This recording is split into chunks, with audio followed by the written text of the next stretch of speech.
I'm delighted to welcome you all to Mansion House, and delighted to welcome you, Boris, and you, Jules. Boris, you will, I am sure, approach the new year with your distinctive brand of barnstorming optimism. I said brainstorming optimism. No, that wasn't quite what I meant to say. And brainstorming. Well, why not? We are doing plenty. You recently spoke of London as the soft power capital of the world, of how we project British influence through business, culture, law and education, an approach in which we in the city are playing our own distinctive role. And you spoke of London as the home of the largest tech sector in Europe, part of our fast-growing, cutting-edge, creative industries, an incubator for thousands of brilliant ideas, startups, exciting ventures, which can make a huge contribution to the life of London as a whole. And Jules, Hackney has played a special part in the story of the creative industries, part of Hackney's transformation. It has become a magnet for artists and entrepreneurs. But Hackney is also home to many, many families and communities facing huge personal and social challenges, with hundreds of thousands more right across London. Ever greater need that means ever greater challenges for public services. This means huge pressures in providing and maintaining the housing, services and infrastructure that the people of London must have. And also enormous challenges as resources become more constrained. We are all thinking creatively about how we might deliver public services, such as enhanced and creative cross-London working. For example, the London Climate Change Partnership and the Smart Cities Agenda, and the particular interest the city is taking in identifying new finance through social investment products. These are tough times, but there are grounds for optimism. With the tunnelling for Crossrail nearly completed, jobs created, and growth sustained. So now, the overarching challenge is to capture the benefits of growth for all sections of all our communities, to make London's opportunities for all. For the city, our commitment is to play our part as partners, supporting our major stakeholders, business and the London boroughs, because London's financial and services sectors are drivers for jobs and growth across the whole of London and right across the UK, and because London is at the cutting edge of planning how we deliver the cities of the future. And looking to the future, we have also developed a new focus in our education work, which is now directed even more at young Londoners from all walks of life, especially from the academies that we support. London schools have made outstanding progress in recent years, a tribute to the hard work of London's young people themselves and the graft and sheer commitment of those who teach and support them. That programme is essential because, as my colleague Mark Boliat, our policy chairman, has said, a skilled and educated workforce is essential in an ever more competitive world. So we have challenged ourselves, as everyone here has, to help young Londoners aspire to be the best they can and to help equip them with the experience and the skills that business needs.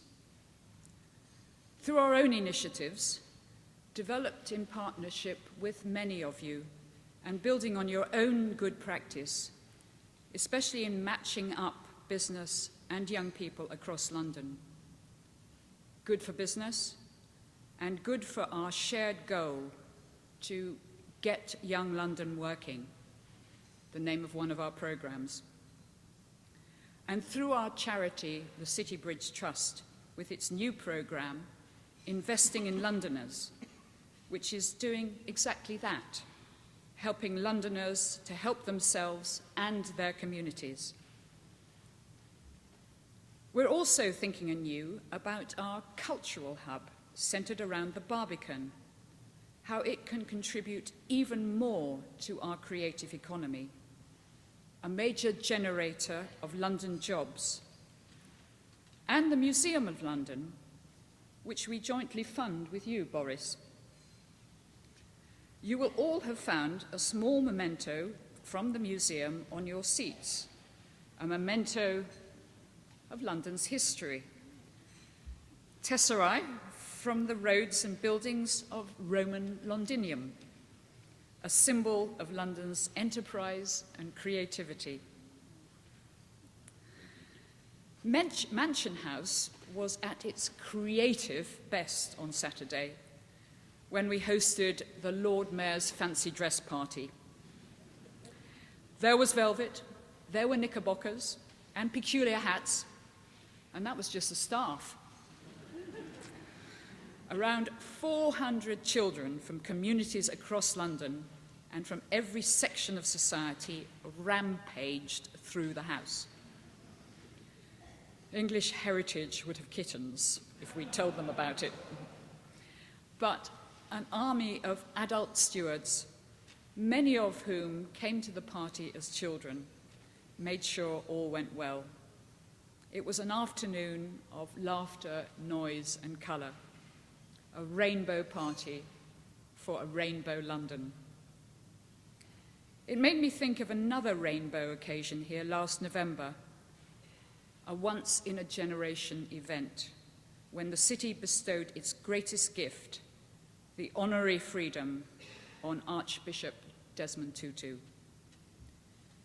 He spoke movingly of his affection for London, of coming here to train for the priesthood, of coming from apartheid South Africa to a city where freedom and tolerance and respect were cherished, of how he was always met with kindness in this, his adopted city, and of how he never tired of the novelty of being called Sir by London policemen when he asked for directions. So he often asked for directions, even if he knew where he was going. It was a stark reminder of what it must have felt like for a young black man to deal with the police in the South Africa of the past. And I'm sure the experience of immigrants in London is not always so happy. But equally, it was a reminder of London's traditions of tolerance and respect, of London's diversity. That diversity does so much to make London vibrant, exciting, and innovative, something we promoted last week at the launch of the Power of Diversity programme, with a statement by 34 organisations that they are dedicated to diversity, and 3 diversity buses now wending their way through the streets to destination diversity. Buses kindly lent to us by Sir Peter Hendy and TfL. Thank you, Peter.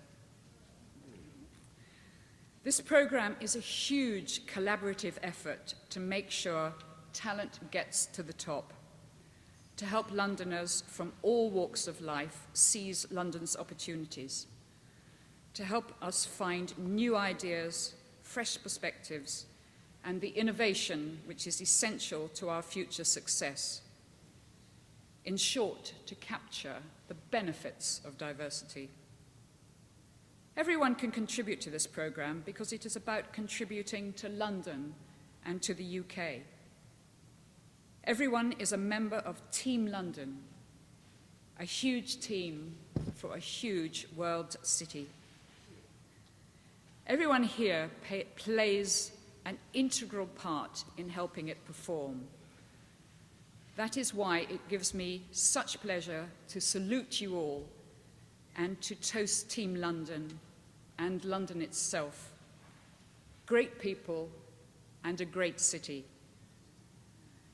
The toast is the Mayor of London and the London Assembly, the Court of Common Council, the London boroughs and the other governing bodies of Greater London. Or to put it more digestibly, please stand and toast London and those who love it.